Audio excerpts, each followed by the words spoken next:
first of all, welcome everybody today. We've been doing more than 1 year of webinars. They have been successful as we highlight different aspects of the need for nursing home transformation and long-term care transformation coming out of the horrors that we've seen through COVID and the disproportionate and horrifying effects of an incredibly broken system that needs to be transformed. It does not need incremental change, but it needs overhaul complete. We've been receiving, we have a good number of dedicated attendees who come to as many of these as possible.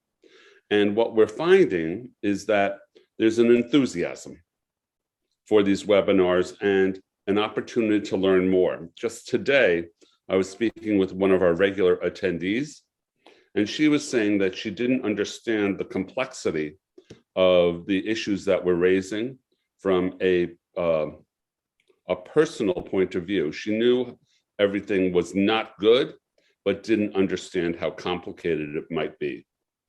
It's not her job to resolve everything, but she feels more compelled to do more. So I just wanted to applaud everybody for doing this. We're understanding in greater detail what needs to change to make our nursing home system and our long-term care system humane. Currently, they are not. It's obviously that the systems are a mess, and we have two very thought-provoking and heart-based presenters today. We have Cathy Unsino and Barkan, who have been devoting their careers to advocating for overhaul of these terrible systems for decades. This, today, now, is our time to affect change. For everybody on this webinar, this is your call to action. It's not only for the people who are putting together these webinars, it's for you. Everybody who's on the call, it's time to do something, whether or not it's contact your elected officials, whether or not it's to get involved with us, which would be a beautiful thing, or to find some other outlets. This is your call to action. Now, it's important for us to remember that the residents must be the center of all of our efforts for overhaul and for transformation. It's not the facility, it's not the moneyed interest, it's not the owners or the administrators, it's not the financing. If there is true person-centered care, where the individual and the resident is properly acknowledged and respected, and the care given, then all the other important concerns will fall into place. I just wanted to give a very brief introduction for our two panelists today. First, Cathy Unsino, who's been a strong advocate for the transformation of nursing homes and long-term care into humane, person-centered communities. Her decades-long involvement has brought her enormous respect and action. She's always on the front line to make sure that others understand, and she's always eager to share her decades of experience and her incredible passion and tenacity with others. One of the other more recent things is that she is a scholar in residence in aging at the University of Washington. I also wanted to say that Cathy has also found important connections based on these Transformation Tuesdays. Others have reached out to her for further discussion based on her participation. So it's not just us, but it's everybody that's in Cathy's debt. Now, Barry Barkan, he calls himself a folk gerontologist. And I love that concept. He comes from this spiritual place and is perhaps one of the most respected advocates for nursing home and long-term care transformation in the country. He works not only from the spiritual perspective, but from the practical. And he also understands how each individual's life is important. The resident's life is important. And this is what we're all trying to address, to ensure that people can live their best lives despite their limitations. Now, importantly, I wanted to bring to your attention something that's new. Today's Transformation Tuesday is being co-sponsored with Emerging Aging, the chair of which, Allison Cook, will give you an overview of why they're so interested in being involved. This highlights the important intergenerational aspect of our work. In a moment, I'll be asking Allison just to say a few words. Now, additionally, our next Transformation Tuesday is scheduled for the end of July, and will focus on the important issue of how financing nursing home and long-term care affects the quality of life. We'll be sending a save the date for each of you to register and join.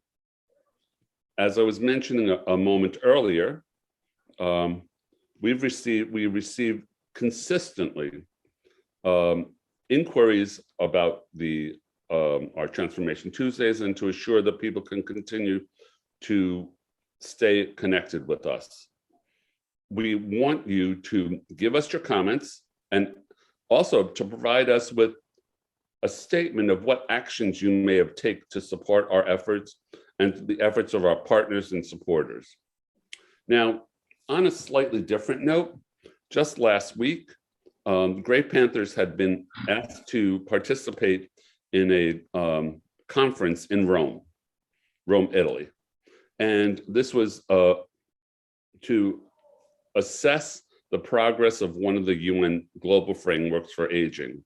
Of course, Grey Panthers had been invited, and one of the focuses was on long-term care.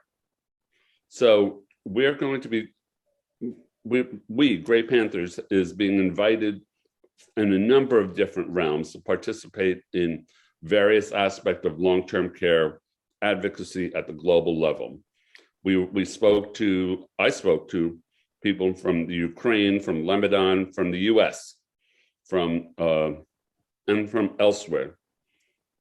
And our concerns here with regard to long-term care are mirrored throughout the world. So I wanted to just tell you that this is part of what we've been up to. Details and outcomes, we'll be giving you that a little later.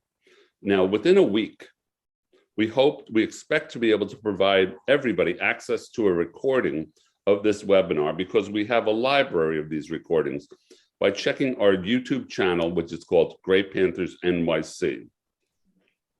And finally, I'd like to say thank you to everybody who's worked so hard and collaboratively to make all of these sessions a success. Michelle Arnaud, our Vice President, whose brainstorm created the Transformation Tuesday. Emily Trask, our tech guru. Celine Shaw, Communications. Barbara Bullard and Misha Zimmerman, our panelists, our board members, and everybody who's attending. First of all, and I want to say thank you to everybody who's attending. I'd like to ask Allison, would you be so kind as to say a few words? Sure, I will keep it brief because I'm excited to hear from our panelists today, but my name is Allison. I am the founder of Better Aging and Policy Consulting, and I also help to run Emerging Aging NYC. We're very excited to be co-sponsoring today and next month's Transformation Tuesday. Just to tell you briefly about Emerging Aging, we are a networking group for emerging professionals in the field of aging. This is actually our 10-year anniversary, which is pretty exciting. And our mission is really to create a peer network, a peer support network for emerging professionals in this field, while enabling them to learn more about other organizations and topics within the field and be connected to more established professionals. We have at least quarterly events. We have a quarterly newsletter. And as everyone is doing during the pandemic, we are excited to be completing a strategic planning process where we'll be offering new things in the future. So what I will do is put Emerging Aging's website in the chat. And if you don't already get our newsletters, you can go to the website to sign up. And I'm happy to answer anyone's questions either directly in the chat or outside of today's meeting. Thank you so much, Allison. And as I was just saying a moment ago, so exciting to be working with Emerging Aging, this collaboration I've been wanting for a long time. And that whole intergenerational, it's not just the bunch of us who are on the call, it's other generations that must be involved. So I'm going to turn this over to Cathy Unsino, so for her no doubt to be inspiring remarks. Would you be so kind as to help us, Cathy? Thanks so much, Jack, and to Great Panthers for doing this. And it is a special pleasure for me to be joined by Barry Barkan, whom I first met some 25 years ago when he and his wife and I were invited by Carter Williams to their home in Rochester, New York for a weekend to exchange notes. And so Barry and I have met from time to time through the years. So this is a great privilege for me, Barry. You know, me as well. Thank you, Barry. Nursing homes today continue the crisis that COVID intensified. What's happening currently is that during COVID, people that were in training in nursing schools and in certified nursing assistant certification programs, because of COVID, were denied direct care experience, clinical practice. So they didn't have the hands-on training that are really required for the fullness of their professional training and development. So while we have a staffing crisis, people who come forward, recent graduates from nursing schools and certified nursing assistant training programs, are arriving at nursing homes without the direct clinical experience. And there isn't enough staff to help mentor them. So the crisis has deepened. And while fellow advocates correctly say, we need to address the issue of staffing, we need adequate staffing, there's no question about that. But the point that we want to make today is unless we transform nursing homes from an essentially institutional way of being into something that's more humane and holistic, we won't be able to attract the best people. We won't be able to retain the best people. We won't really be in a position to help strengthen them. So today, in the limited time we have, I'm going to try to concentrate on only two of the stakeholders in nursing homes, and that would be residents and direct care staff, and talk about what the transformation would look like for them. But just a word about the range of stakeholders. The stakeholders in nursing homes include present and future residents. Young people today, in the blink of an eye, are going to be old before they know it. And we're asking people of all ages to join in this really civil rights movement to improve nursing homes so that when they're old and the people that they love are old, conditions will be vastly improved and there will be more resources for them. So one of the stakeholders are present and future residents. Another are the staff. Another are families. Other stakeholders are administrators themselves, some of whom are trying against great odds to do a very good job, but they have the institutional bias preventing them from the fullness of achieving what they want. Other stakeholders are the industry itself, government oversight agencies, ombudsman programs, government officials, So there are many, and taxpayers. I don't want to avoid emphasizing that the average person, those of us who pay our taxes, want our money to be applied to help older people live fuller lives, to help older people have satisfying, rewarding lives, and not really be confined in an environment that limits them, which is the institutional environment. We're going to try to demonstrate how the residents, staff, and family members themselves are the most important agents of change in a nursing home when they are encouraged to flower, when they are encouraged and helped to be all that they can be. That's the mission in life for all of us, whether we live in our own homes or in nursing homes, whether we're middle-aged or elderly. How does each person live the most satisfying life, no matter what we're dealt in life? Some of us are dealt one illness, someone else, something else, whether they're physical illnesses or cognitive challenges. And yet the issue in front of each of us is, how do we lead satisfying lives that are meaningful to us? How do we participate more fully in our own lives?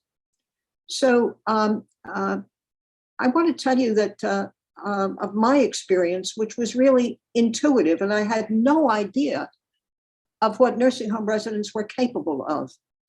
But it started for me pretty much on the 4th of July in 1996, when I visited someone in a nursing home. And in the whole country, it was the 4th of July, but not on that floor.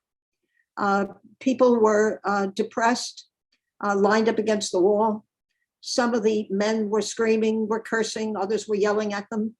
And you could observe that this very dedicated staff, no matter how hard they worked, and they were threadbare, could not achieve the result that they wanted. They couldn't really, together, create a more warm and vibrant community for the residents. So I just thought I was going to offer to conduct a 4th of July program for residents. I had no other thought in mind, but I was blown away because, and the nurse said, we can't help you, we're short-staffed. She herself was not only doing wound care and passing medications, she was also doing a lot of the CNA work because they were so short-staffed. I said, no, I'll ask the residents themselves. And whoever wants to participate, I'll just help them get into the dining room. And every single resident that I approached, and in their 90s with all kinds of illnesses, many of them must have been in pain, arthritis, and many other things. Not one person said no. Every single person said, yes, I'd like to, yes. And so I brought in about 25 people. I didn't go into the rooms with people who were still in bed, but those in the hallway, and helped them into the dining room and formed a semicircle. And I thought to just have a 4th of July gathering. But I was blown away by the residents themselves and by their capacities. You see, I tried first to talk with them, but the woman right next to me started pounding on the arms of her wheelchair and yelling, why? And so intuitively, I just thanked her for asking why. I said, don't we all ask why? Maybe we should quest for meaning together.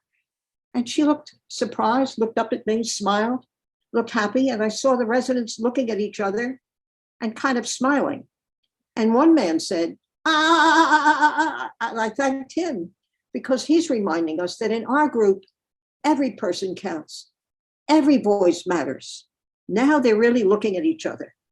So I realized that maybe I should start with something else and not talking so much, but singing.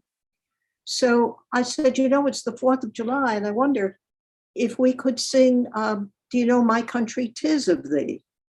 And I sang a few bars. They said, oh, yes. So by just previewing each phrase ahead of time, they started singing my country, 'tis of thee. Quite beautifully. It was moving. And when we were all finished, I said, you sound great. You sound better than the general public. Really, they said. I said, you reminded me, I wasn't aware of it, that song ends, let freedom ring. It reminds me when Marian Anderson sang that at the Lincoln Memorial. And when Martin Luther King Jr. years later gave his I Have a Dream speech, he ended that speech with, "Let freedom ring from Stone Mountain, Georgia. Let freedom ring from the mountains of Manhattan. Let freedom ring." I wonder, would you sing it again? But this time, would you let freedom ring in your hearts? Would you let freedom ring up and down these halls? Would you let freedom ring in every nursing home in America? And they sang it again. I to this day regret that I have no recording of it to play for you, because they sang as if their lives depended on it. And so we went from singing inspirational songs and songs of the 60s, like "This land is your land, this land is my land."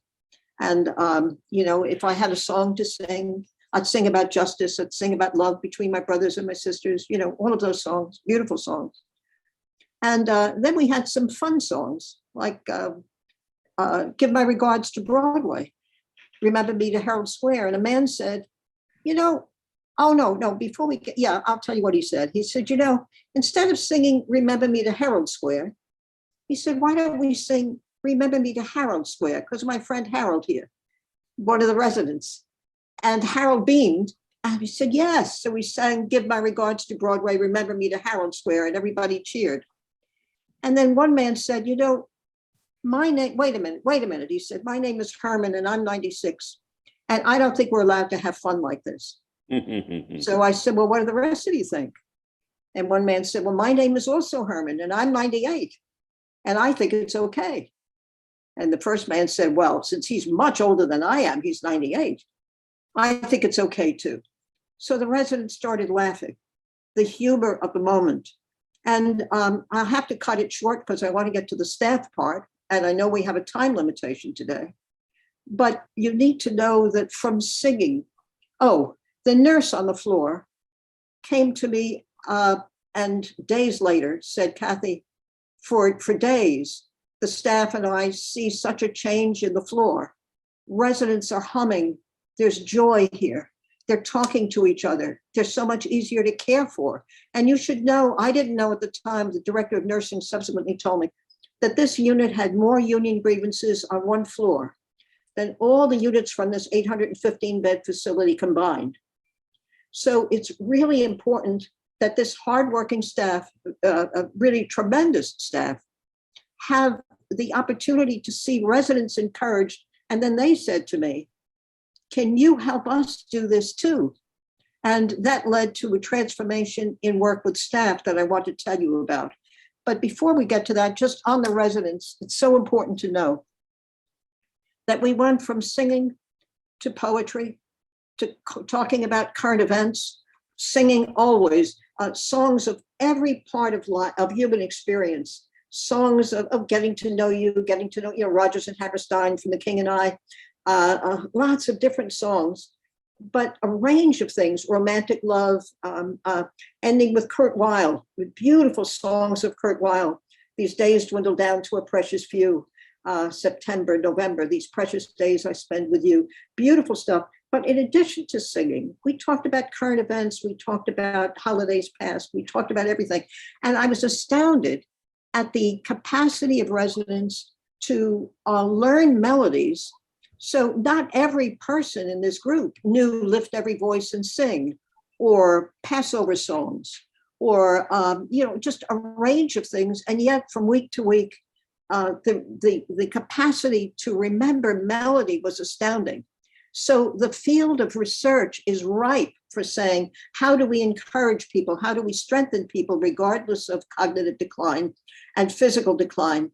And there's so much we can do in nursing homes to show what the 1987 Nursing Home Reform Act told us, that it's important not only to have adequate staff, but it's important to help strengthen residents physically, cognitively, and socially. The institutional environment is sick-making. What we're talking about creating community, singing and talking together creates community socialization, strengthens people. Their laughter is healing. Their jokes together were healing. We don't have time to go into all of it, but it's certainly the way to go. Now with staff, I began every meeting with staff on all 3 ships, by the way, in every nursing home in which I was consultant, by asking the following question. And the staff never knew I was going to ask this question. Who was the resident about whom you're most concerned? And like a Greek chorus, unrehearsed, they always identified the person who was most in trouble, who was most difficult for them to really to meet that person's needs. And so Barry has heard this story often in the past, but I'm going to repeat it today for those of you who haven't heard it, because it illustrates, I believe, effectively the need to change the culture so that the staff themselves form teams and have an opportunity to problem solve, and most important, to get to know who each resident is as a person. So this presenting problem was a man who was affable all day long, a former very successful businessman internationally, very successful guy, who only at night, right after dinner, would, quote, go crazy. He would storm to the nurse's station, yelling, screaming, scaring people, taking charts, throwing them all over the place. So they had many psychiatric consults. And the psychiatrist said, oh, he's sundowning. This happens in the evening with many people with Alzheimer's. So they said to me, what are we going to do about sundowning? I said, why don't we file it under S so we know where to find it if we need it? But what do we know about this man? Well, they didn't know anything about him, really, other than that he would go crazy every night. So the psychiatrist was prescribing psychotropic meds. By the way, if we aim too low at just doing adequate staffing, we're still going to have the problem of overprescribing psychotropic meds because we're not solving these problems. We're not retaining and strengthening the best people. So anyway, the psychiatrist kept prescribing psychotropic meds until finally she said, I can't prescribe anymore, it'll kill him. But it never deterred him from doing this every night. So I asked the social worker, wonderful social worker, Sandy Myers, to tell us, meet with the family and tell us next week when we met, everything she found out about this man and why he's so aggressive. She came back next week and said that his wife said that he was the most thoughtful, kindest, loving, and gentle husband, father, and grandfather the world had ever known, with no trace of aggression. So I said, so this is really important. Who's going to role play Mr. So-and-so? Mrs. Anchalam Menker, CNA in the evening shift from Ethiopia. Mrs. Menker said, I'll role play Mr. So-and-so. And so I said, this time, when you role play him, do everything he does, say everything he says, and we're all going to study this and try to understand what is it that this man is trying to communicate to us. And so she sat at the table like he does at dinner, slammed her fist on the table like he slams down the coffee mug at the end of the meal, at the end of dinner, and starts storming toward the nurse's station, but this time yelling what he yelled all the time. I want a line, I want a line, I want a line, and Mrs. Menker understood. She hit her forehead. She said, oh, he wants a telephone line. He wants to call his wife. That's what he wants. And the staff were amazed. In this process with the staff, by the way, even if you know what the answer would be, you don't communicate it. You keep reframing it until the staff themselves come up with it, because what we want to achieve here is their voices. Every survey I saw of CNA satisfaction survey said that in addition to a living wage, in addition to the career ladders and all that stuff, they're deprived of a voice. They're deprived of helping solve problems that they know they can solve if they learn who each resident is as a person and if they have a few minutes to even think. So look at the weeks and months where they had been ordered to drag this man into his room and confine him in his room, which the CNA said they hated, the orderly said they hated doing because he hated it. And now, when she went to him that night, I said to the staff, this poor guy thinks, what's wrong with this staff? They're nice people. All I want to do is talk to my wife. Maybe they're sundowning. Maybe the staff is sundowning. The staff laughed. Okay. So when she went to him that evening and said, Mr. So-and-so, would you like a telephone line to call Ann? He said, a telephone line. I couldn't think of the word. And so she had already arranged with his wife, and at the nurse's station had him sitting there speaking to his wife. And the administrative nurse had said, but what's the diagnosis? The diagnosis is love. when we're separated from the person we love most in the world, before we go to bed at night and we're away from that person, don't we want to talk to him or her? Don't we want to just exchange things with each other? And so many people in nursing homes at night feel that vulnerability before going to sleep because they want to talk to the person that they love the most. And so that and the sensitivity to shift change, there were so many things.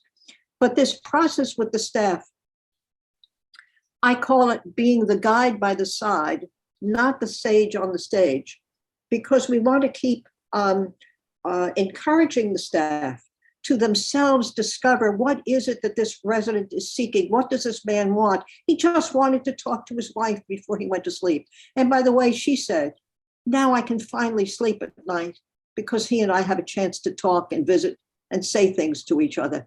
Now, Mrs. Menker went on, I see that I'm running out of my allotted time, but Mrs. Menker herself was able to do wonderful things with residents and for residents as soon as she learned more about who each resident is as a person.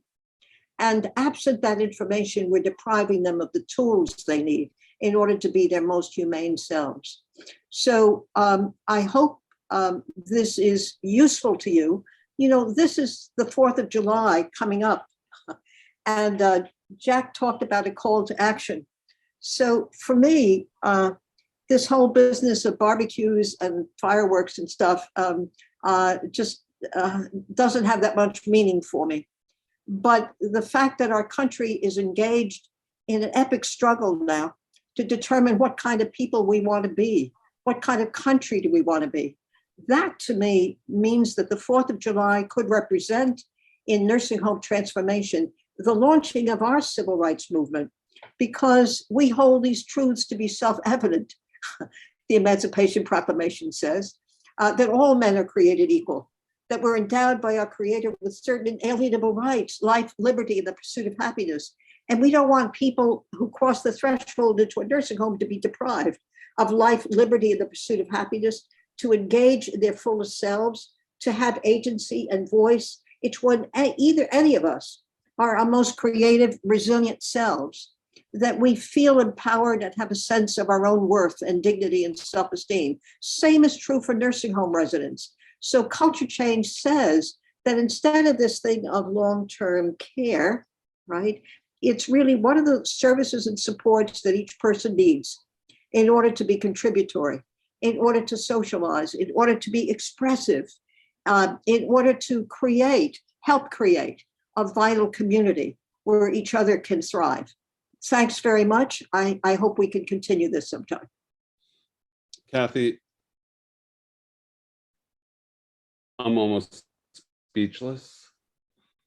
Beautiful, powerful. You're talking about why we need to do this. Yeah. And why all of us on this call and the 330 million other people who are also affected by nursing homes, whether they're in one themselves, they have a loved one, they're concerned about it, they are concerned about whatever their own aging. This is an important concern for everyone. Thank you. Now, I wanted to also, what we're doing next is we're going to have this beautiful video about why, demonstrate the reality of why this is important and why all these people, the residents, it's not that they just have value, they are alive inside and out. Correct. So Emily, would you be so kind as to give us the video? Yep.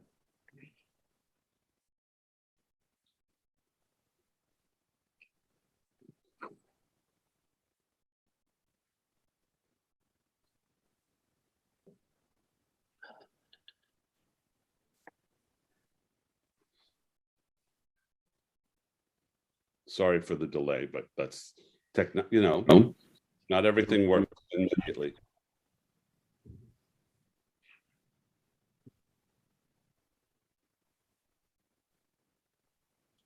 At Target, low prices and great deals mean more.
moment. Or do you want to keep going? Yeah, keep going. Y tú nos emocionas a nosotros, bailando también. Hay que coger la punta, ¿verdad? Exacto.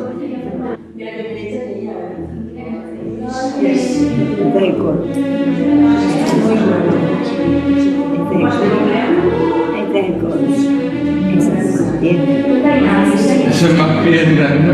Son 50. Madre mía.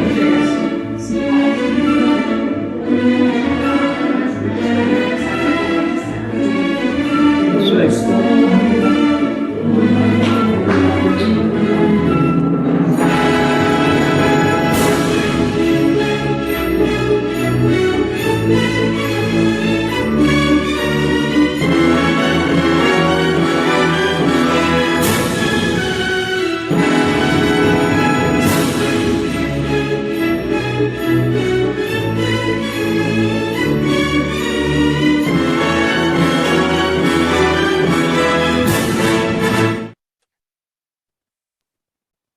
Thank you, Emily. I just want to take a moment for all of us to absorb that amazingly beautiful video. This is why we want to do what we're doing. I hope that everybody is properly moved by that. I've seen this video many times, and it's always a powerful, beautiful experience. So I'm going to ask now, we have Barkan, who brings a spiritual, humane approach, long-term commitment to nursing home and long-term care transformation. And he's the leader of the Live Oak Coalition, of which Grey Panthers is an active member, working towards transformation and overhaul of the long-term care and support systems. The floor is yours, Barry. Thank you, Jack. Thank you, Grey Panthers. Cathy, it's always a treat to hear you speak. You're so inspiring, so right on the money, so true to the essence of what it is that we're about and what it is that we're doing. So after the news broke of all the COVID deaths in nursing homes, a handful of us got together and we decided that the whole system is failed. It needs to be reimagined, redesigned, and transformed. And what this really will require ultimately is that we need to begin to see the whole system as one integrated universe, in which what happens in one end affects what happens in another end. For example, what happens when a state surveyor walks into the building affects the whole attitude within the building, the whole feeling within the building. And so that aspect needs to be transformed along with every other aspect. The system needs to pay the full cost of care for each person. Can you hear me with this noise going on outside? Yes. Good. So the whole system needs to see the revaluing of direct caregivers with a true living wage, with a real living wage, and that each person needs to have a home in which they can have their own space in which to live, their own privacy, good air, and all of those good things. In the meantime, I'm going to tell you a story now that speaks to one fundamental aspect of the very complex and interconnected task of reimagining, redesigning, and transforming nursing homes. By the way, I don't know if I said this, but we formed the Live Oak Project, you know, and the email for the website for the Live Oak Project is liveoak4 numeral 4, agingjustice.org. Because we're really talking about aging justice. We're really talking about the civil rights movement. We're really talking about a movement that affects everyone in the intersection of all the elements of what goes on in nursing homes, all the isms that produce it, ageism, sexism, racism. The whole system is rife with isms. And so I'd like us to take a journey back to the future, so we can gear up our DeLorean cars and start heading back to the future. So on a mild winter day in Oakland, California in 1977, my friend Bob and I entered the Home for Jewish Parents in Oakland. A good home, but an institution. The administrator brought us there because he felt that that as administrator, he needed something to happen from the bottom up. And that's what we wanted to do, was to create a community among the people who live there that could be transformative of the whole institution, that could shift the locus of power and the locus of spirit and the locus of culture to the resident community. And so we came in and we called together everyone who would come together to meet with us, and it was pretty chaotic. You know, these people hadn't been to a meeting like this before, very much like Cathy just described earlier. And these people all had internalized trauma that they probably didn't even know about, coming from the pogroms in Eastern Europe, coming from the Holocaust, coming from all those experiences. And a few were Yankees born in this country. And so we walked around and we shook everybody's hand and we made sure that we made contact with each individual. And we wanted to start the first of daily community meetings in the home. And so how do you start a meeting? You have to start by bringing the energy together. And we started with a song. Now, I'm not much of a singer. Bob was less so, maybe more so, who could tell, because I'm tone deaf. And I knew one song, and I Judaified it for the people. And so we started singing, "Oh, Maine, oh, Maine, oh, Maine, oh, Maine, oh, Maine."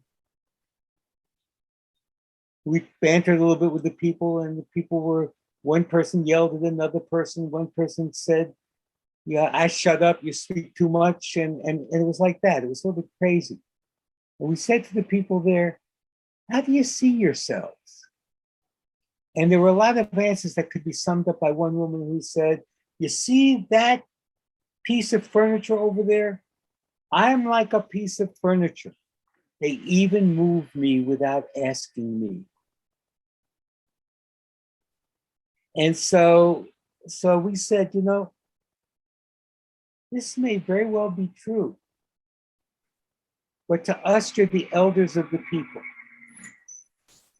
Some elders was a universal reply. Again, that may be true, but you're all we've got. Now, at that time, my hair was not gray. My hair was brown. My beard was long.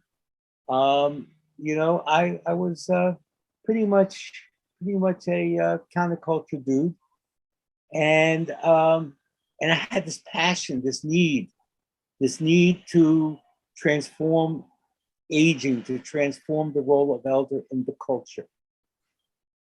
And so we had a sign printed up of the definition of an elder, and the sign it had to be painted, because it was before Kinko's. There was no Kinko's on every other corner where they printed signs and like that.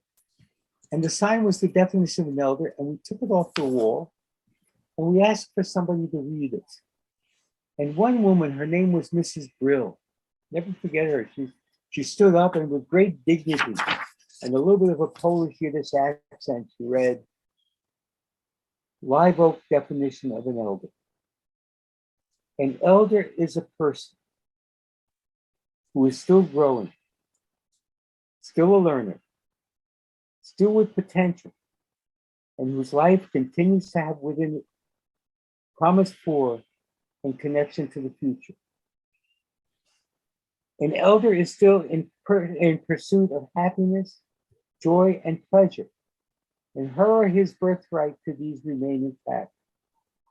Moreover, an elder is a person who deserves respect and honor, and whose work it is to synthesize wisdom from long life experience and formulate this into a legacy for future generations.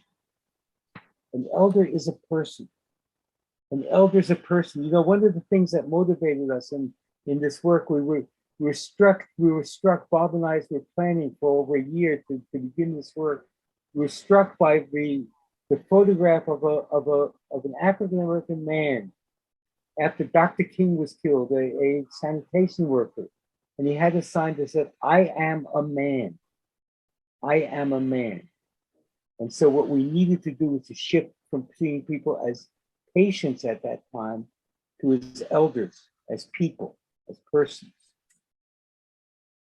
The definition of an elder represented a very powerful conceptual shift. It shifts the whole way in which the nursing home is understood.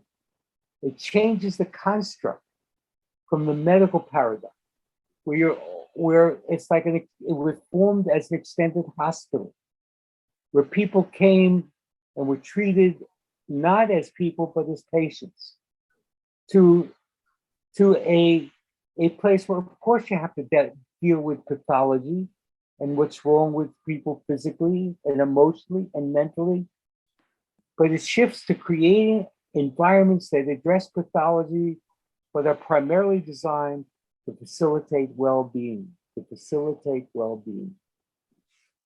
And so we envisioned a regenerative community within the home involving everyone, staff, family members, residents, all in the process of learning, growing, developing, becoming more than we are. Because if you're not doing that, then you're falling behind. And also recognizing that staff members have to have a beginner's mind, the way that Catherine described. They have to have a beginner's mind. They have to see things with fresh eyes and a fresh heart, with fresh beingness. So the meeting was pretty chaotic, but after Mrs. Brill began to read it, and her husband stood up, Mr. Brill, and very quietly he led everybody in singing, "Oh man, oh man, oh man, oh man, oh man." We learned earlier that Mr. Brill had not initiated a conversation in years, and yet he stood up singing that song to the people. We were looking for ritual because we wanted to create a new culture. And so the definition of an elder, followed by, in other places, amen, amen, became our first ritual. You know, but we didn't know what we were doing. Neither of us had ever worked in a nursing home before. Neither of us were social workers. I had something of a background in therapeutic communities, but we didn't want to do a therapeutic community in a nursing home because we didn't want to relate to people in terms of what was not well with them. We wanted to relate with what's well in them and to build on what's well and healthy within them. And so, you know, we were sort of talking and listening and talking and listening. And then one woman stood up and she said, "What are you trying to do with us anyway? What are you trying to do with us anyway?" And I answered, "We're here to start a movement right here with you now to transform the nature of aging in America." Dead silence. So then it was time to end the meeting. We had an attention span of about 18 minutes or so. It was time to end the meeting. And I said, it's time for closing song. We want to have the same closing song in every meeting. And someone said, we should sing God Bless America. And everybody said, we should sing God Bless America. And, you know, I was in the anti-war movement. I was in the Civil War movement. I saw all the problems with America, and that song didn't feel so great to me. And I said it, and then people began telling me the stories about how they came off the boat and they kissed the ground to be in this country, and how precious it was to them. And I learned my first lesson in what then became the role of a community developer, which is that I may be a leader, but I'm also a member of the community. And I said, so let's sing God Bless America. And every time we sing God Bless America, let's sing it as the elders of the people, truly blessing America, truly blessing everything that goes on in this country, giving over the blessings of the elders to the America in that song. And so that became our anthem. So after the meeting, a very, very skinny guy, I don't know how he walked, came up to us, had a grin on his face, and he had toilet paper stuffed in his mouth. He had had a stroke and he couldn't speak. And he had toilet paper stuffed in his mouth to absorb the saliva. And he looked at us, and he looked at me and Bob, and he went like this. And then he pointed to everybody in the meeting, and he went like this. And he did it one more time, and he laughed. He walked away laughing, and he had such an impact. I ran into the social worker's office and said, "Who was that masked man? Who was that guy?" And she said, "That's Mr. Ken Fox. He was the last Jewish member of the Berlin legislature." Oh, wow. And the next day he brought a note to the community meeting. And the note said on it, "If you think you can do that with these people, you're crazier than they are." And so we said to Mr. Fox, "Do you mind if we read the note to everybody in the community?" We came every day for community meeting. And he nodded and he laughed, and he was so grateful that we offered to read it to everybody in the community meeting. And it needless to say, got some response. We contextualized it by what he meant by, "If you think you can do this with these people, you're crazier than they are." And every day we had a community meeting, and community meetings grew from 12 minutes, 18 minutes to 20 meetings to an hour and a half, every morning. And so the energy of the home coalesced around the resident community. This became the center of life within the home. So let me tell you a few things that happened as a result of the community meeting. The elders, one day we walked in, they said, Did you hear the news? Mr. Marcus died last night." And we said, "Well, what do you do here in the community? What do you do here when somebody dies?" They take the name off the door and they wheel the body out the back door, and they never mentioned to us, because God forbid they should upset the old people. "Well, what do you want to do?" "We should have a memorial service for everyone who dies." And so that was a major shift. It was one of the earliest memorial services, 1977 going on. They designed the memorial service. They led the memorial service. A man with Alzheimer's said the prayer for the dead in perfect Hebrew. And so that was a major shift. The way the home dealt with death. We brought death into the life of the community. The community brought death into the life of the community. Staff members began coming to the regular community meeting every day. The administrator, department heads came to community meeting to report to the residents and to take direction from the residents. One day the residents said, "We can't open the elevator door." They said, "Get the administrator down here." He came down there and he said, "Every day, every year, I give a capital budget to the board of directors, and the first thing on it they cross out is the new elevator door. They said, get the head of the board of directors here. And so the head of the board of directors came, and within a month they had a new elevator door. When the White House Conference on Aging started, Mr. Fox came in with an announcement that they were having a local conference. This was a 1959 conference on aging, by the way. And so they received word that they weren't able to come because the conference was not geared up to accommodate nursing home residents. And so they invited the nursing home, the head of the conference, to come, threatening to have a news conference outside. And they came to the conference. They had a news conference anyway because the conference refused to put nursing home residents' needs on the agenda. So these are two elements of reimagining, redesigning, and transforming the world of elder care. The first is to shift the paradigm of the way we see people with disabilities and elders from a pathological view to seeing them as learning, growing, and developing. And that includes everyone, as I said earlier.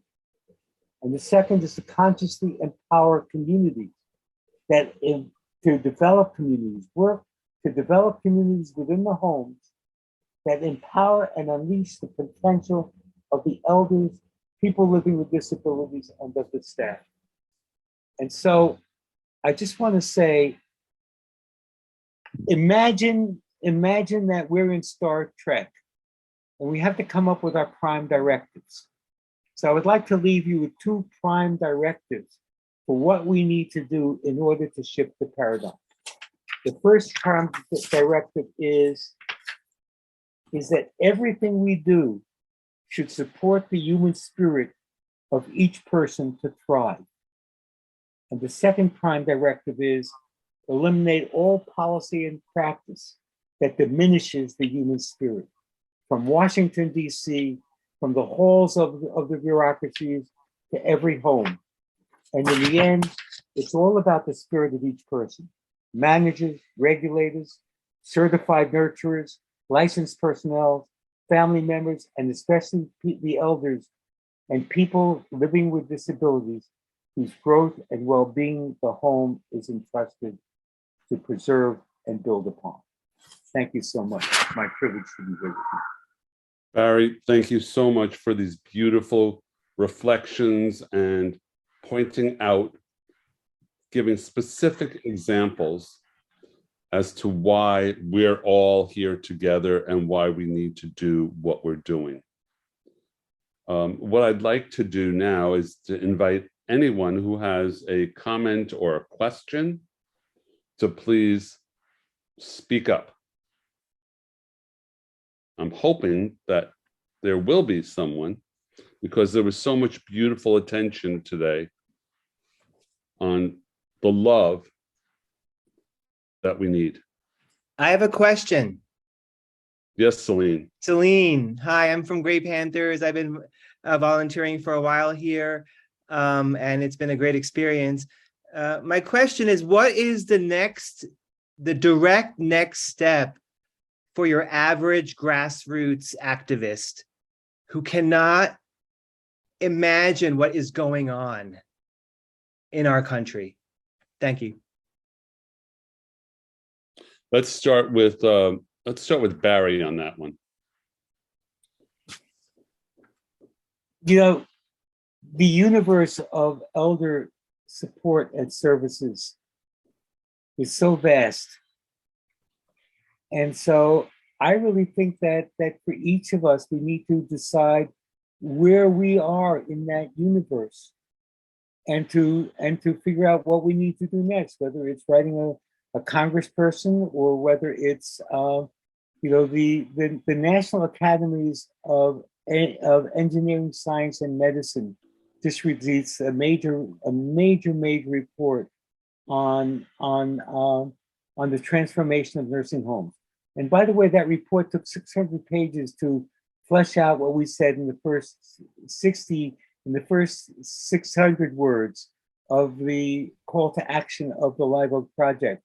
And I put the call to action of the Live Oak Project into the chat so that you can go to the website and you can look at the call to action.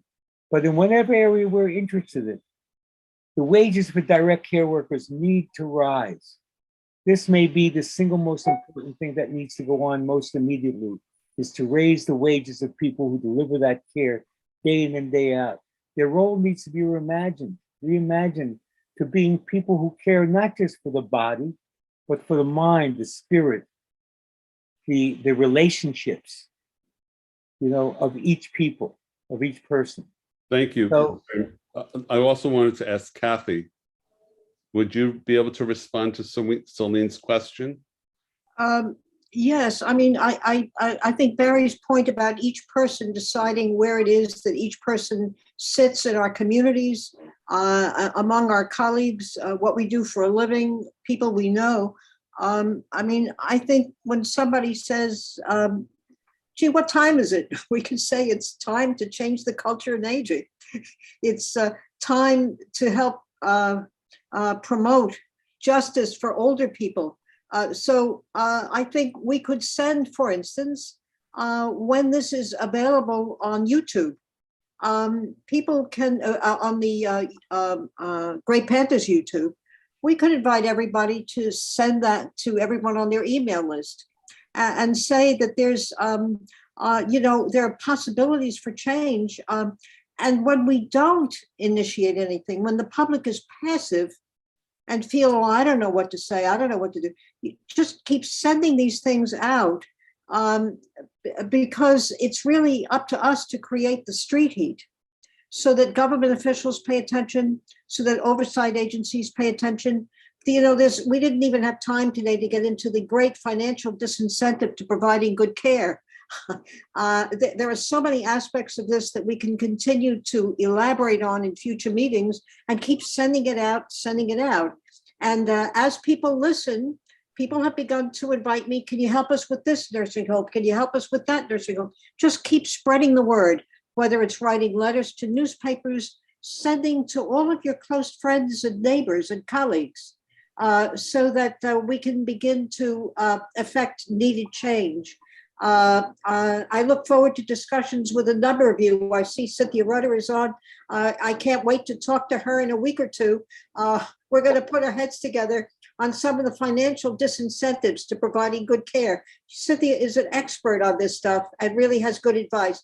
So we have to keep growing the movement with each other and continue to grow. I wanted to give a couple of people before we sign off for today. Martha, did you have a question or a comment?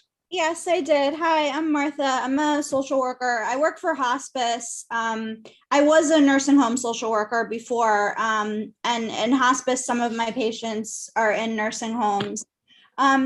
I was wondering about, I'm not in the healthcare union right now, but I was before. I was wondering if this organization partners with the healthcare union, because I know they do a lot of advocacy. It's more focused on the employees because they represent the employees in nursing homes, but I thought that might be a good partner because they have really good connections. Like I used to be on those conference calls and they would get really good guests like Chuck Schumer or whatever. So I thought that might be an appropriate partner for this organization. If you would do me a favor and send an email.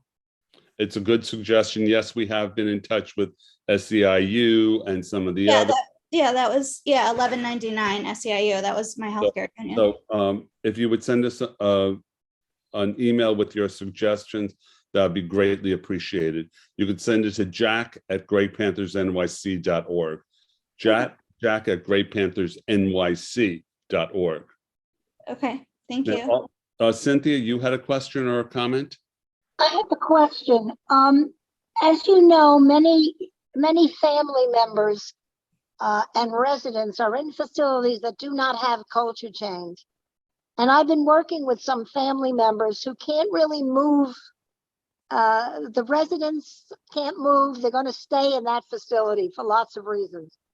So my question for Cathy is, and maybe Barry, is what suggestions do you have for families and residents that are now in facilities that don't have culture change to try to encourage some parts of culture change within the facility they're in?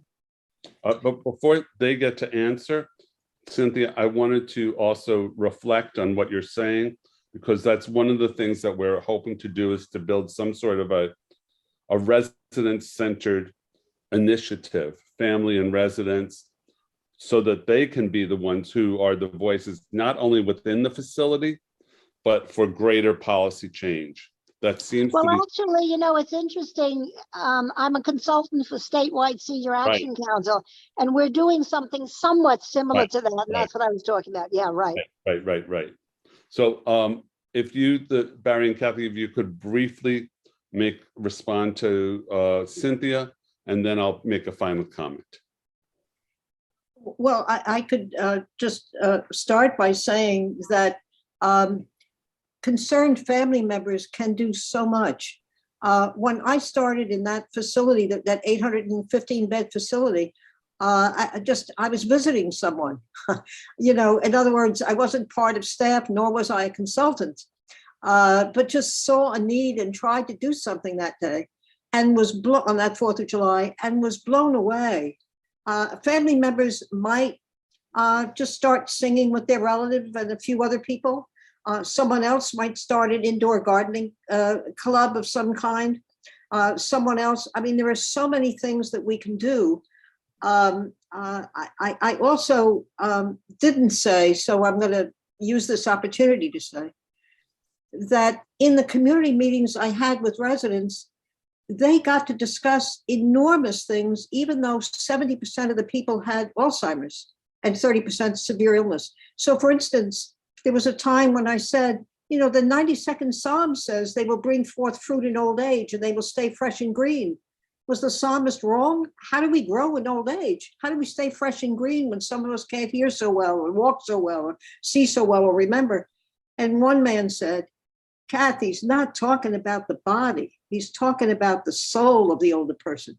He's talking about our life experience and inner lives. So to Barry's point and to Cynthia's question, that if we stay steady with it and just show up week after week and try something, it could be something small. We have no idea what the residents themselves and the staff themselves can achieve with it if we stay steady. That's my urge. And the other thing which I said before we started today, is I think many of us would offer to produce videos or Zoom videos that nursing homes can use, that family members can offer to their facility, that would help the activities people. It's not about the activity as such, it's about the people. So, I mean, I have so many examples, I don't want to monopolize this, but yes, there's a lot that we can do. We're going to have to, I'm sorry, Barry, but we're going to have to end today. Oh, but okay. I did want to remind people There's one more hand up, Jack. Maybe you can hear from Jonas. Jonas? Yes. Yeah, I mean, do I have time to just if you can make it brief?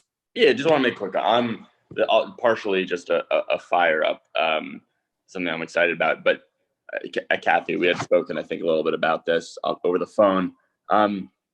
One member of a community can usher in culture change that then comes from within, from the rest of the community. And I'm a CNA, an administrator in training at a for-profit nursing home on the Upper West Side that definitely has its problems. But I've found that while our administration might not want to spend dollars, they're not at all resistant to the beauty and love and dissemination of beauty and love throughout the community. So for example, tomorrow we're going to be delivering 75 houseplants to our residents. Each resident will be getting their own houseplant. And as done by, to brag, because I'm fired up about this, by me, I went to him and I was like, yo, our residents need houseplants. And he wasn't at first willing to spend the money. So we went out to the community and we found a group called Plants for the People. And and they gave us plants for a huge discount, and now the plants are going out. So I think the point being is, like, if you build it, it will come, and it doesn't take that, like, you have to be truly evil to resist culture change. The money part, word, but the culture change, it's love, and everyone has it. You just have to tap into it. One person tapping in incites the whole fireworks from the whole community. Thank you for bringing your heart and your suggestions in. But really, at this point, we really do have to come to an end. I just wanted to remind people that our next Transformation Tuesday is July 28th. We're going to be focusing on financing of nursing homes from various aspects. And as we're partnering with Emerging Aging, Allison Cook will be one of our presenters. And we're looking forward to understanding how the money affects the care. So I want to say thank you to everybody. I hope that you have been inspired and found these moving testimonials as to why we're doing what we're doing. Thank you so much to everyone. Thank you, Jack, for Thank you, organizing. Jack. Thank you, Jack. Thank you. My old friend Maggie Kuhn would be proud of you. That's great. I hope so. All right, guys. Bye now. Bye.